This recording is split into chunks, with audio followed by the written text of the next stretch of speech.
पहिले 5 पुस्तक, पंचग्रंथ 12 पुस्तक, इतिहासाचे पुस्तक, नंतरचे 5 पुस्तक गीत, गायन, कविता, नंतरचे 5 संदेश मोठे संदेश, नंतरचे 12 पुस्तक छोटे संदेश. आता ह्या सगळ्या संदेशांनी काय उपदेश केला हे आपल्याला पाहायला वेळ नाही, परंतु सगळ्यांचा उपदेश एकच होता, शेपक और शिपक, देवाकडे या नाहीतर मग परिणाम भोगावे लागतात. म्हणून जर आपण देवाकडे आलो तर देवा कृपा पुरवणार, पण जर आपण देवाकडे आलो नाही तर मग आपल्याला परिणाम भोगावे लागतात. माझी साक्षी अशी आहे की टेस्टिमनी अशी आहे की मी इंजिनिअरिंग करतो, मी ख्रिश्चन होतो, विश्वासणारा होतो, इंजिनिअरिंग करतो, परंतु नालायक खूप होतो, टुकार खूप होतो. मग मी नापास झालो. पहिल्या वर्षी नापास झालो, I was doing civil engineer politics. दुसऱ्या वर्षी पण नापास झालो, तिसऱ्या वर्षी पण नापास झालो. मग मनुष्याला संकट आले काय सापडतं, काय आठवतं? हा, देव आठवतो. मग मी देवाकडे गेलो, बलत्याच देवाकडे गेलो, शिंगणापूरच्या त्या देवाकडे गेलो, ओल्या वस्त्राने आंघोळ केली, चक्कर मारली, चक्राईपर्यंत चक्कर मारली, मी परत नापास झालो. तुम्हाला पासच करू शकत नव्हता. का बरं? कारण त्याचं जळत त्यालाच कळत. त्यांनी काय मला निर्माण नाही केलं, तुम्हाला कशाला पास करेल? मग मला प्रभू येशू ख्रिस्त सापडला. आज धन्य धन्य मी झालो, ख्रिस्त राजा मला भेटला. मग प्रभू भेटल्यानंतर म्हटलं, प्रभू उधळा पुत्र बापाच्या घरी आलाय, आता माफ कर. देवानी माफ केलं आणि मग प्रभूने सगळ्या गोष्टीत आशीर्वाद दिला. लेकरांना एक गोष्ट मध्येच मी सांगतो, मी तरुण असताना, आता पण मी खूप तरुण आहे, तरुण असताना 27 किलोमीटर सायकलवर चर्चला जायचो. 27 किलोमीटर सायकलवर चर्चला जायचो. आताचे सगळे बालक खूप चांगले आहेत. आमच्या त्या काळामध्ये मी नगर शहरातला आहे. नगर शहर हे महाराष्ट्राचं यरूशलेम, पैशाची कमीच नाही. सगळे एकमेकांना खूप मदत करतात, मी पण करतो, आमचे लोक पण करतात. पण त्यावेळेस कोणी चहाचा कप विचारला नाही, खूप लागायची, खूप भूक लागायची. परंतु देवाने माझे कष्ट पाहिले. आता मला विमान प्रवास देवापाने फ्री करून टाकला. विमान प्रवास फ्री करून टाकला देवापाने. किती चांगला देव. म्हणून आपल्याला आता 100% ते मनाचं पुनरुज्जीवन करते, वचन भोळ्या समंजस करते आणि ते परिपूर्ण आहे. म्हणून याच्याकडे आपल्याला लक्ष द्यायचं आहे. स्टोरी, सॉन्ग, सर्व घटना, भावना, अपेक्षा. घटना म्हणजे घडल्या, हे सगळं घडलेलं आहे. सगळ्या गोष्टीला पुरावे आहेत.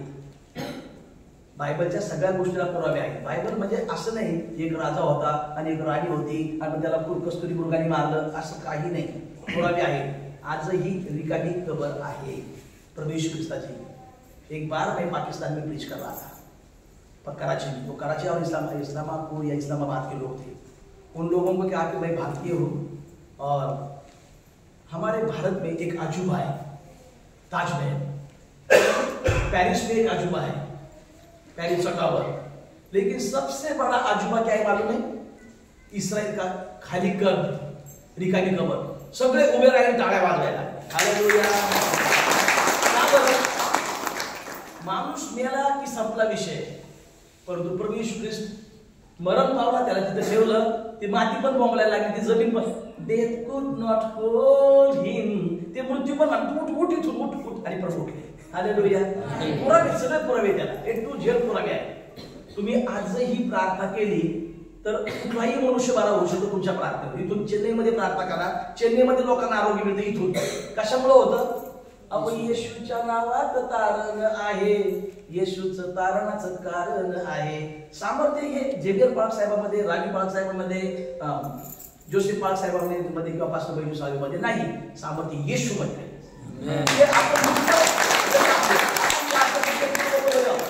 असं घडलंय. मागच्या महिन्यामध्ये माझ्या चर्चमधल्या 2 वर्षाच्या मुलीला भूत लागले, प्रार्थना नावाच्या. कशामुळे? डुप्लिकेटपणा.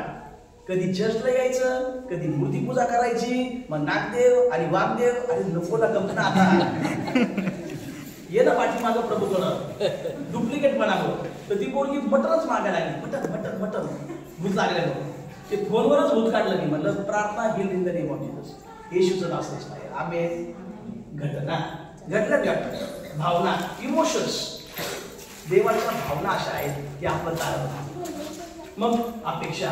आता तुमची माझ्याकडून काय अपेक्षा आहे की मुंबईवरून कुणीतरी पास्टर आलेले आहेत, त्यांनी आम्हाला चांगलं वचन शिकवावं, बरोबर ना?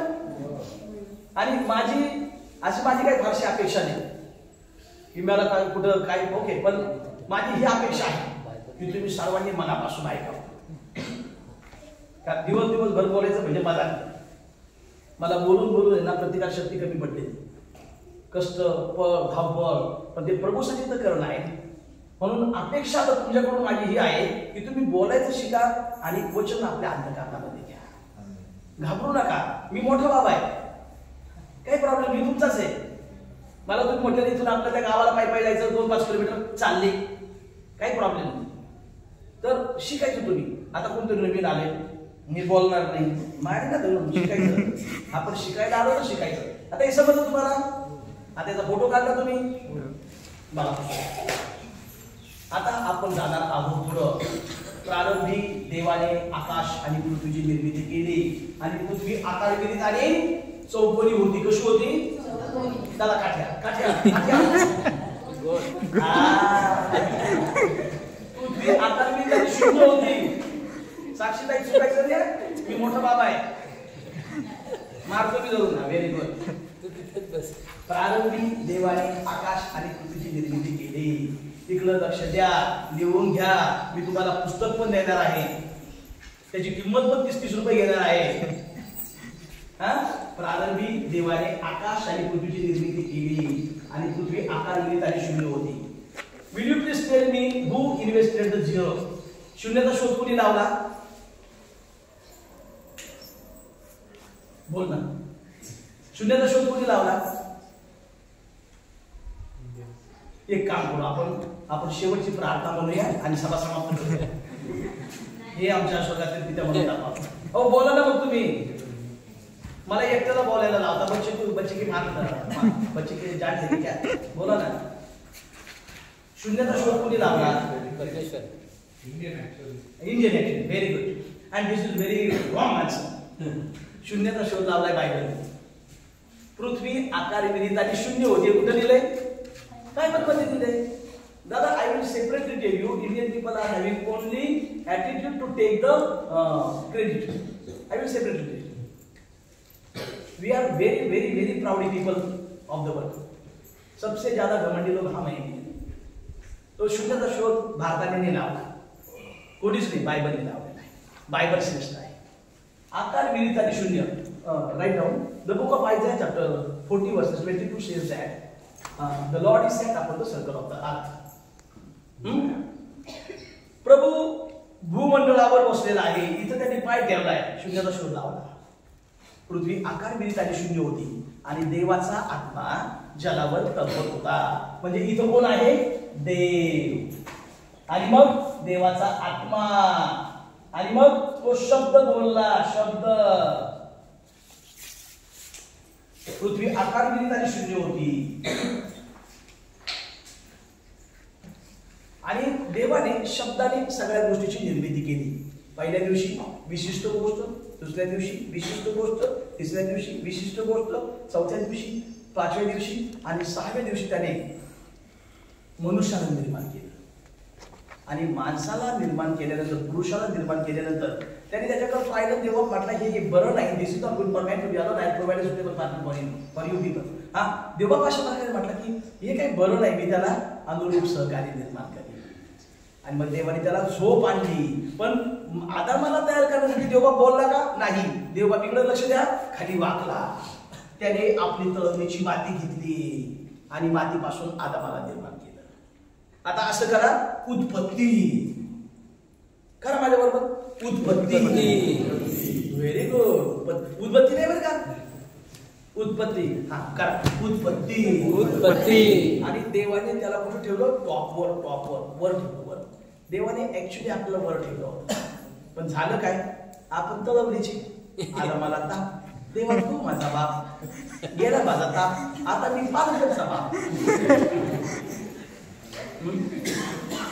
त्याच्यामुळं आपण खाली पडलो. त्यांनी घातलं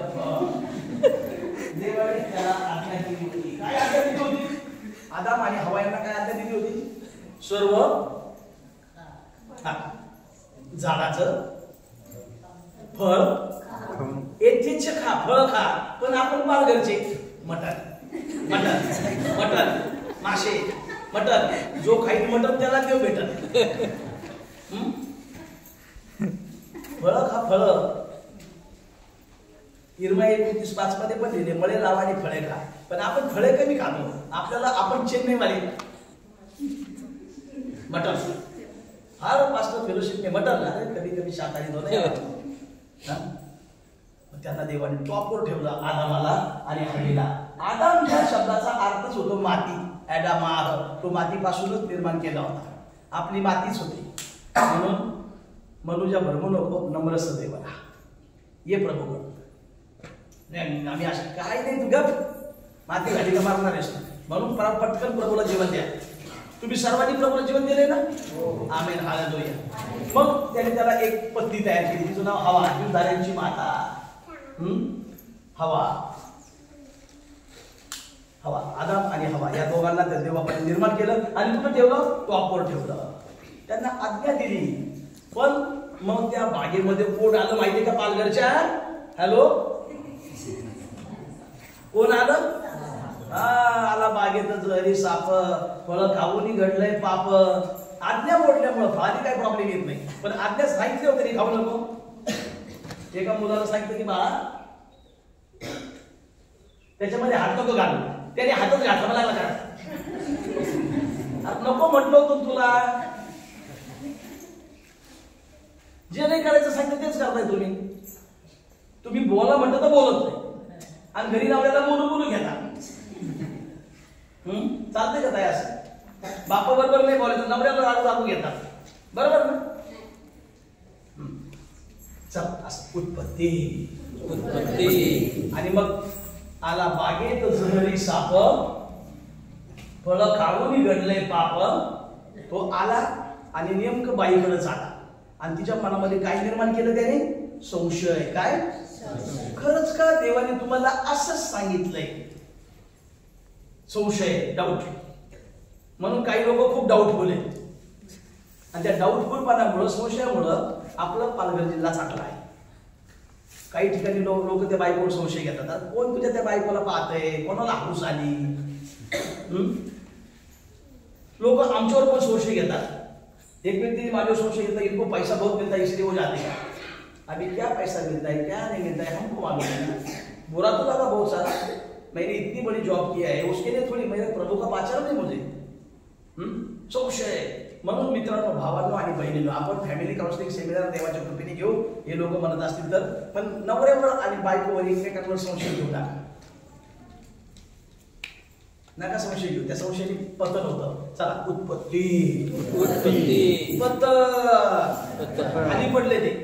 तो बागेत साप आला आणि तिला खरंच का देवाने तुला असंच सांगितलंय? मग ती आपली पालघरची. थोडं बोल ना, भरपूर बोलायला लागली. देवाने मला असं सांगितलंय, कसं सांगितलं, अजून सांगितलं. आणि ते फळ घेतलं आणि खाल्लं आणि आपल्या नवऱ्याला पण देऊन टाकलं. सनम डुबेगे तो तुम्ही बी साध्य केलं मी. बायकांचा नवऱ्यामध्ये लय जीव. आपल्या पालघरच्या थोडस काहीतरी शिरा वगैरे बनवलं का नको यांना ठेवते ना, थोडस त्यांना ठेवते. ठेवलं त्यांना ते फळ. मग त्यांनी आलं, त्यांनी विचार नाही केला. बरं, विचारही केला, मी नाही खात म्हटल्यावर बाईने खाल्लं होतं. मग त्यांनी पण खाल्लं. आता काय करणार? बायकोच ऐकावं लागतं ना. तुम्ही ऐकता की नाही ऐकता? बायको काय सुनना तो पड़ता है ना. आप सुनते पत्नी का? नहीं सुनने क्या करके सुनना पड़ता है. अब्राहम को कहा सुनो तो सुनना पड़ता है. त्यांनी पण खाल्लं. मग काय झालं? लक्ष द्या. उत्पत्ती आता आपण थोडस पुढे जाऊया. आणि पाप वाढ आणि पापाचे परिणाम घातक असतात. पाप की सजा क्या है? मौत. व्हेरी गुड ताई, बोलली खूप आभार. मरण आहे. पापाचं वेतन मरण आहे. मग ते मरणाच्या पंथाला टेकले आणि ते मेल्यातच जमा होते. देवाने त्यांना 1000 वर्ष वाचवलं, परंतु मेल्यात जमा होते. उत्पत्ती. मग देवापणी काय केलं? आता लोक वाढले, भरपूर लोक झाले. 6वा अध्याय, मग 8वा अध्याय आणि मग लोक वाढले, पाप वाढले. आता सध्याला पाप वाढलंय की नाही? आपण आपला मोबाईल ऑन केला की लगेच भानगडी सुरू होतात. राजकारणाच्या भानगडी, समाजकारणाच्या भानगडी, पोरापोरींच्या भानगडी आणि लफडेच लफडे. म्हणून थोडं कंट्रोल करा, कंट्रोल करा.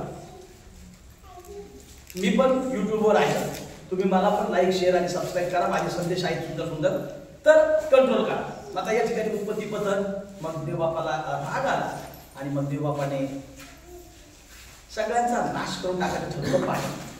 आणि देवाने बाळ, पूर, जलप्रलय आला. आणि त्या जलप्रलयामध्ये आपला पालघरचा एक मनुष्य होता, त्याचं नाव होतं नोहा. आता नोहा या शब्दाचा अर्थ काय होतो माहिती तुम्हाला? नोहा म्हणजे रेस्ट. नोहा म्हणजे विश्रांती. देव आम्हाला नेहमी विश्रांती देऊ इच्छितो, पण आम्हाला काही विश्रांती घ्यायची नसते. आम्ही सारखे बिझी असतो. आमचे पुण्याचे आणि मुंबईचे लोक शनिवारी ड्युटी बुडवतात आणि माळशेरला जातात किंवा लोणावळ्यात जातात. कशासाठी ड्युटी काय बुडवतात? खूप पाऊस आहे म्हणून ड्युटीवर नाही गेलो. आणि लोणावळ्याला का जातात? खूप पाऊस आहे, एन्जॉय करायला. नाही समजलं तुम्हाला? दाखवता येईल समज. शनिवार आणि रविवार तिकडे जातात आणि चर्चला जातात. कृपा करून चर्च बोलवू नका. आता या ठिकाणी आपण पाहूया नोहा आणि त्याचं कुटुंब. नोहा कसा होता माहिती का तुम्हाला? सरळ. ना माझ्या पाठीमागे सरळ. आपल्या भाषेतून सरळ सरळ सरळ सरळ. सात्विक. सात्विक. देवाला भिवून वागणारा, पापापासून दूर राहणारा. थँक्यू. गुड. सरळ सरळ. सापाचा स्वभाव कसा आहे? या वाकला तिकडा. साप सरळ चालतो का कधी? लगेच असतो. झिगझॅग नाही वागायचं. आपलं सरळ चालायचं बरोबर. सरळ सात्विक म्हणजे बॅलन्स. देवाला भिवून वागणारा आणि पापापासून दूर राहणारा होता. आणि मग देवबापाने नोहाला, त्याच्या पत्नीला आणि त्याच्या 3 मुलांना वाचवलं. त्या मुलांचे नाव होतं शेम, हाम. या पिताचा मोठी स्टोरी पण मी सांगत नाही. यांना वाचवलं कारण तो सात्विक होता. देवबाप सगळ्यांना मारू शकतो, पण सात्विक माणसांना वाचवतो. सर्वांचा तंबू स्थिर राहतो आणि देवबाप वाचवतो. आता इकडे परत लक्ष द्या. उत्पत्ती, पतन, जलप्रलय. आता पहा, हे लोक पुरामध्ये अडकले आणि मरण पावले. पण आपले पालघरचे लोक जगले असते कारण त्यांना पोहता येते, म्हणून थोडस वरपर्यंत पाणी घ्या. मग आपण पाहतो त्या ठिकाणी पशु पक्षी गेले 2 अस्वल, जिरापाणी, कांगारू लवकर त्यांना कोंडले त्या भयानक दिवसासाठी. आणि मग आला पाऊस मुसळधार. Then rain fall in torrents. मग आला पाऊस मुसळधार and only 8 were saved. आणि फक्त 8 वाचले. किती वाचले? आता 12 वाजले ना. किती वाचले? 8 वाचले. आता 8च का? 8 हा नवीनीकरणाचा आकडा आहे. लिहून घ्या. 8वा आकडा हा नवीनीकरणाचा आहे. कारण 8व्या दिवशी सुंता करायची. 8व्या दिवशी सुंता करायची. 7 दिवस झाल्यानंतर 8वा दिवस नवीन आठवडा सुरू होतो ना. 8वा दिवस नवीन. सगळं देवबापाला सगळं नवीन करायचं होतं. उत्पत्ती, पतन, जलप्रलय, राष्ट्रे. आता याचे 3 मुलं होते ना, त्या 3 मुलाला देवबापाने सांगितलं फलद्रूप व्हा, बहुगुणी व्हा आणि पृथ्वी व्यापून टाका. परंतु ते होते पालघरची.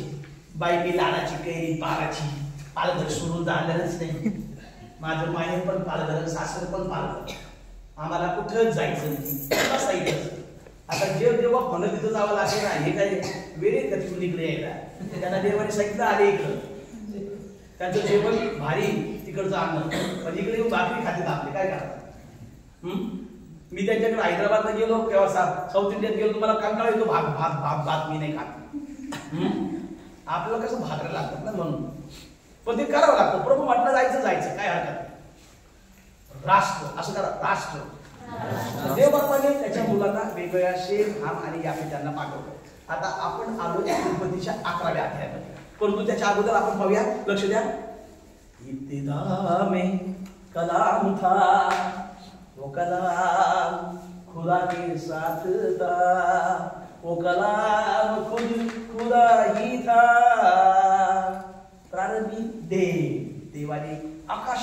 निर्मिती केली आणि मग देव बोलला, शब्द, वर्ड ऑफ गॉड, आणि देवाचा आत्मा जलावर तळपत होता. देव जो बाप म्हणा, देव जो बाप, देव जो पुत्र, देव जो पवित्र आत्मा पहिल्यापासून तिथं आहे.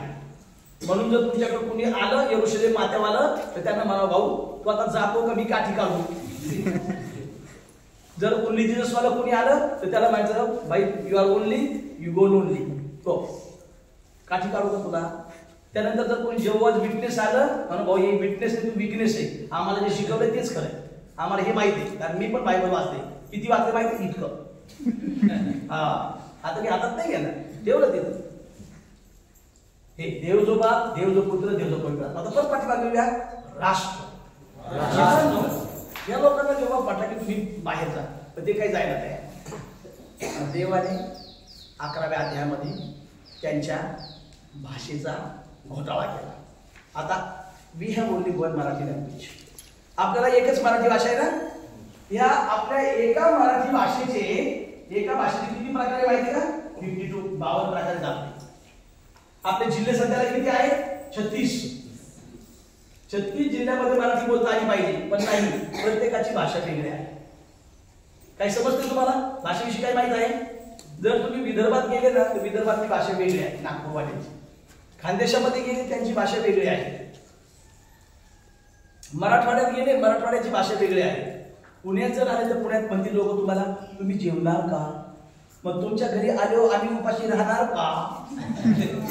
बरं तुम्ही म्हटलं जेवणार, मग ते म्हणतील किती पोळ्या खाणार, काय धंदे, मी दिवसी माणूस, मला 5-10 पोळ्या लागतात. आपली प्रत्येकाची भाषा. मी एकदा कोल्हापूरला गेलो होतो आणि मला ड्रायव्हर होता, सांगितलं, त्याला म्हटलं दादा तुझा मी साधू पायी मला एक कमी करायचं. मला म्हणतो पास्टर जा बाकी शिस्तीत. म्हणजे काही बेशिस्त आहे. त्यांची भाषा आहे ती, त्यांची भाषा आहे. म्हणजे एकाच मराठीचे 52 प्रकार आहे. जळगावमध्ये अहिराणी नावाची भाषा वापरली जाते. आपल्या वसईमध्ये कोणती भाषा पाहिजे, वाडवळी. मालवणला चलत आलो, नाही गाडीवर आलो. म्हणजे प्रत्येकाची भाषा वेगळी आहे. पालघरची पण भाषा वेगळी आहे ना. इकडं वेगळी भाषा. तुम्ही मला ओळखता नाही, ओळखत काठ्या मग बरोबर काठ्या ओळखता ना. अरे मोठे बाबा आहे तुमचं मी. हा, म्हणजे आपली प्रत्येकाची भाषा वेगळी आहे. प्रत्येकाची भाषा वेगळी आहे. ही समजत नाही, यांची पण भाषा वेगळी आहे. काही गोष्टी समजून घ्याव्या लागतात. म्हणून भाषेवरून काही बोलायचं नाही समजलं. आणि प्रत्येकाचे शब्द वेगळे आहेत. त्यांच्याकडे जे काही शब्द आहेत आपल्याकडे एकदम खतरनाक. You have some words and that is very dangerous in our language, like under. That one is very dangerous in my language. I will not let you tell you. So भाषा वेगळ्या आहे, पण भाषेला समजून घ्यायचं. मग देवबापाने वेगवेगळ्या ठिकाणी पाठवलं. एकदा मी धुळ्याला गेलो आणि मग मला कुठं सोडवलं काहीच माहिती नाही. ते सकाळी झाडणाऱ्या मावशी असतात ना, त्यांना म्हटलं मावशी मला एसटी स्टँडकडे जायचं. तर मावशी मला म्हणते भाऊ असं कुदत जा. कुदत म्हणजे उड्या मारायची काय वाया. कुदत जा आणि पुढे जाऊन फाका म्हणजे बाळा. त्यांची भाषा. आता काय करायचं, हसायचं सोडून द्यायचं. एकदा एका नागालँडच्या मित्राला विचारलं की हा नंबर किती ते सांग. नागालँडच्या मित्राला विचारलं तुझा नंबर काय नंबर. मग त्याने सांगितलं फक्त ऐका, हसा सोडून द्या. त्याने सांगितलं 82, 70, 82, 89, 99. हा साक्षीताई सांग काय हा नंबर आता. बोल. 82, हा 82, 70, हा 82, हा 89, हा. 90. अजून कोण सांगू शकतो का काय नंबर आहे आपल्या भाषेतून सांगा. 82, 70 बरोबर ना. Very good master. तुम्हाला येईल का सांगता. त्या नागालँडच्या मुलाला म्हटला 82, शेवंती 82, 89 नाही तर एवढं मनावर नाही घ्यायचं. भाषेचं एवढं मनावर नाही घ्यायचं. सावध राहायचं, गप्प बसायचं, चालायचं. प्रत्येक भाषेमध्ये वेगवेगळे शब्द आहेत आणि ते काही पण प्रॉब्लेम करतात. मी आता हैदराबादला गेलो ना, माझा तो तिथला सामान्य भाऊ म्हटला हा ना रंडी means come back, but in our language रंडी means perfect. And you are saying, Anna, बैठो Anna, रंडे, इकडे रंडे. म्हणजे भाषाला देणे करायचं, काही संबंध सोडून द्यायचं. देवाने त्यांच्या भाषेमध्ये घोटाळा केला. आपल्या भारतामध्ये खूप भाषा आहेत. तामिळ आहे, तेलुगू आहे, मल्याळम आहे, मराठी आहे, गुजराती आहे, हिंदी आहे, हिंदीमध्ये भोजपुरी आहे, वेगवेगळ्या भाषा आहेत. आपली भाषा आहे.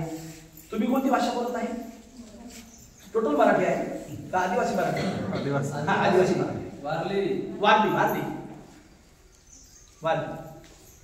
हरकत नाही, काही हरकत नाही. देवाने भाषेचा घोटाळा करून टाकला आणि ह्या भाषेच्या घोटाळ्यामुळं आपल्याला काहीच कळत नाही. एखादा मानलेली माणूस तुम्हाला म्हणल पाल पाल पाल म्हणजे दूध, आणि आपण पाल मांडल्यावर चिपकली पाल, बरोबर ना? हे लोक आपल्याला म्हणतील मल्याळी माणसं, आता हे तामिळ आहे पण मल्याळी माणसं चोर चोर, आपण कुठे आपण त्यात झोपडतो, आणि चोर म्हणजे भात. असो म्हणून भाषेचा घोटाळा झाला, हरकत नाही, परंतु एकमेकाला समजून घ्या. मला माझ्या पाठीमागं प्रीतीने एकमेकांना समजून घ्या. चला आता पुन्हा पाठीमागे जाऊया आपण. मला माझ्या पाठीमागे उत्पत्ती जलप्रलय राष्ट्रे अब्राहम. आता 12व्या अध्यायामध्ये देवबाप आलेला आहे आणि फक्त 8 लोक वाचले, मग परत पुढे वाढले. शेम, हाम, याफेत. आता ते बऱ्याच मोठ्या स्टोरी मी तुम्हाला सांगत नाही, मग तुम्ही घरी वाचा, बरोबर ना? मग अब्राहम. आता अब्राहम हा जो मनुष्य होता ना, हा देवाचं निवडलेलं पात्र होता. आणि लक्ष द्या, त्याने देवावर विश्वास ठेवला, आणि विश्वास देवबापावर ठेवला की देवबाप आम्हाला खूप तिकडे दुनिया काय होत नाही. जीव या मरू ओ तेरे लिए, तो आपला खूप त्याने विश्वास ठेवला. आता अब्राहमाबद्दल आपण काही गोष्टी पाहणार आहोत. अब्राहम काय होता, अब्राहम कसा होता, परंतु त्या अगोदर तुम्ही मला काही सांगा बरं, अब्राहमाबद्दल तुम्हाला काय माहिती आहे? अब्राहमाबद्दल कोण अब्राहम? आम्हाला नाही माहिती, आम्हाला कोणीच माहित नाही. आम्हाला फक्त आमचा नवरा आणि आमचं कुटुंब, वी आर फोर, नो मोर, एवढंच माहिती आहे आम्हाला, बरोबर ना? मग सांगा ना अब्राहमाची माहिती सांगा बरं. सांगा बरं अब्राहमाबद्दल. अब्राहम कसा होता तो? चुकलं तरी चाललं पण सांगा. व्हेरी गुड, नीतिमान नंबर 1. नंबर 2 विश्वास. व्हेरी गुड, विश्वास.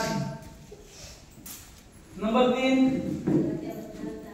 व्हेरी गुड, वचनावर चालणारा. आणि त्याच्यामध्ये आणि आपल्यामध्ये फरक, तुमच्यामध्ये पण फरक आहे. आम्ही पहिल्यापासून ख्रिश्चन होतो, म्हणजे विश्वासधारी होतो. 1880 सालापासून, since 200 years, 140 years we are Christians. Still we never believed God, so it was a problem. But again I came to Christ. तुमच्यामध्ये त्याच्यामध्ये फरक आहे. हा मूर्ती पूजक राष्ट्रातला होता आणि मूर्ती बनवणाऱ्या होता. मूर्ती कोण बनवतं? मूर्ती कोण बनवतं आम्हाला काय माहिती. तुम्हाला काहीच माहित नाही, तुम्हाला फक्त आता लाकूड आणायचं माहिती. कोण बनवतं मूर्ती? व्हेरी गुड, एकच उत्तर देऊन टाकलं भाऊनी माणूस.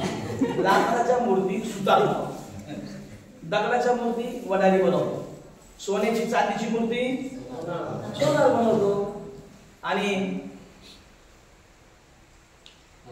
अजून कोणत्या मूर्ती आहेत? लाकूड दगड. पण तो कोणत्या जातीचा होता काय माहिती, पण तो प्रभूकडे आला. त्याने प्रभूवर विश्वास ठेवला आणि तो अब्राहम झाला. त्याला लेकर नव्हते पण तरी पण त्याने विश्वास ठेवला आणि त्याने बलिदान, त्याच्या मुलाचं बलिदान केलं. हॅलो, लक्ष द्या, मुलाचं बलिदान त्यांनी केलं ते बलिदान. आपण आपल्या मुलावर हात उचलू का? राजू दादा, रवी दादा, तुमच्याकडून हिंमत होईल तर मुलं हात उचलायची नाही. नंतर त्याने काय केलं? लुटीचा दशमांश दिला. दशमांश करतो तुम्हाला? हॅलो, दशमांश काही जे मिळालं त्याचं लुटीचा दशमांश दिला. त्याने 6वा अध्याय आपलं उत्पत्तीचा ग्रंथ येतं 12वा अध्याय 7व्या वर्षामध्ये त्याने बेदी बांधली. आपल्या जीवनाची वेदी काय? तुमच्या जीवनाची काय वेदी आहे? इथं थांबू आपण थोडंसं, मग नंतर लगेच पुढे जाऊया. काही समजतं ना तुम्हाला? तो नीतिमान होता, तो विश्वासयोग्य होता, तो वचनावर चालणारा होता, तो त्यांनी बलिदान पण केलं, सॅक्रिफाईस पण केलं, त्यांनी दशमांश पण दिला, त्यांनी लोकांचा पाहुणचार पण केला. दूताचं आठवतं? तुम्ही लोक पाहुणचार करा, त्याच्यामुळे तुम्हाला काही प्रश्न नाही. काही ठिकाणी आम्ही जातो ना, आम्हाला जेवण पण देत नाही, चहा पण विचारत नाही. काय सांगायचं? पुण्यामध्ये मी गेलो मागच्या वर्षी सभा घ्यायला, दुपारचं जेवणच दिलं आणि मला खूप भूक लागते. सकाळी जेवण तरी मला दुपारी भूक लागते, कारण 5-5 घंटे बोलावं लागतं. जेवणच नाही दिलं म्हणून आम्हाला उपवास आहे. मला नाही ना उपवास. काय सांगायचं? काही ठिकाणी पाहुणचार करत नाही. मग त्यांनी दशमोह दिला, त्यांनी विधी बांधली 12:7 मध्ये. आता हे सगळं खरं आहे. अजून एक वचन आपण वाचूया. उत्पत्ती 26:5 वाचा बरं पटकन. आणि अंडरलाईन पण मारा. यू आर गेटिंग मराठी और should I speak in English? Is it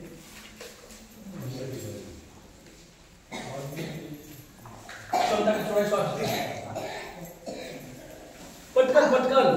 कारण अब्रामाने माझा शब्द मानला. ऐका थांबा. शब्द मानला. शब्द कुणी वाचलं? राजूला तुम्ही भरविला तुम्ही वाचलंय का? ऋतिक ह्या शब्दाचा अर्थ होतो अभिषिक्त. तुमच्या बायकोने जर तुमचा शब्द नाही मानला तर तुम्हाला कसं वाटत? Very good, very good. ताई, हे ताई, तुझ्या नवऱ्याने जर तुझा शब्द नाही मानला तर तुला कसं वाटत? Very good. ताई तुला? हा, अच्छा. बाळा तुला? वाईट वाटत? ताई तुला? मला काय नाही वाटत ना, नवरा तसाच आहे माझा. काय वाटत? वाईट वाटलं ना? अब्राहमाने शब्द मानला. नंबर 1. नंबर 2 वाचा, पुढचं वाच. आणि माझी विधी, माझ्या आज्ञा. थांबा. माझे विधी, माझे विधी, माझ्या आज्ञा. अजून काय झालं? माझे नियम, नियम. हा, व माझे कायदे पाळले. व कायदे. कायद्यात राहाल तर फायद्यात राहा. कायद्यात राहाल तर फायद्यात राहाल. इकडे लक्ष द्या. माझा शब्द मानला. तुम्हाला आणि मला देवाचा शब्द मानला आहे, घरच्यांचा पण मानणं आहे. काही पोरी आपल्या आईवडिलांचं म्हणणं मान्य करत नाहीत आणि पळून जातात नवऱ्या म्हणजे प्रियकराबरोबर. चुकीचं आहे. आई वडील काय म्हणतात ते ऐका, पळून जाऊ नका. आणि नंतर तो सोडून देतो, मग असतात गुंगलत. म्हणून कृपा करून आई वडिलांचा, पालकांचा शब्द मानायचा शिका. नंबर 1. नंतर विधी. आपले जे विधी असतात ना, चर्चे विधी, हे आवश्यक आहे. म्हणून ते विधी पण करा, विधी पाळा. नंबर 3. आज्ञा पाळल्या. ताई तुमच्या लेकरांनी जर तुमचं ऐकलं नाही, तुम्हाला कसं वाटतं? खूप बरं वाटतं ना? लेकरांनी तुम्ही ऐकलं ना, very good, very good, very good असं करता तुम्ही, मग वाईट वाटतं. मग जर देवाचं तुम्ही नाही ऐकलं तर देवाला कसं वाटतं? मग ऐकायचं. थोडंफार चुकतो, आपण माणसं आहे, आपण थोडंफार चुकतो, आपण माणसं आहोत, परंतु जाणीवपूर्वक चुका नाही करायची. तरुणपणापासून सवय लावून घ्यायची. आज्ञा पाळल्या. नंतर नियम. आपल्याला नियम पाळावे लागतात. आता आपला रस्ता कसा आहे? आडवाण्याचा रस्ता आहे. जर तुम्ही फास्ट पळालात तर काय होईल? फास्ट गाडी चालवली तर पुढच्या गाडीचा मुख्य घेता ना तुम्ही, हळूहळू चाला ना. तो नियम पाळावा लागतो आम्हाला, नियम. नंतर मग कायदा. कायद्यात राहाल तर फायद्यात राहाल. म्हणून आपल्याला आपल्या राष्ट्राचे नियम पाळणं आहे, आपल्याला आपल्या चर्चचे नियम पाळणं आहे. आपलं चर्च किती वाजता भरतं? 11 की 10? एकच सांगा. 11. मग तुम्ही किती वाजता यायचं? 12. आपण मराठी माणसे, आपल्याला चालतं है ना.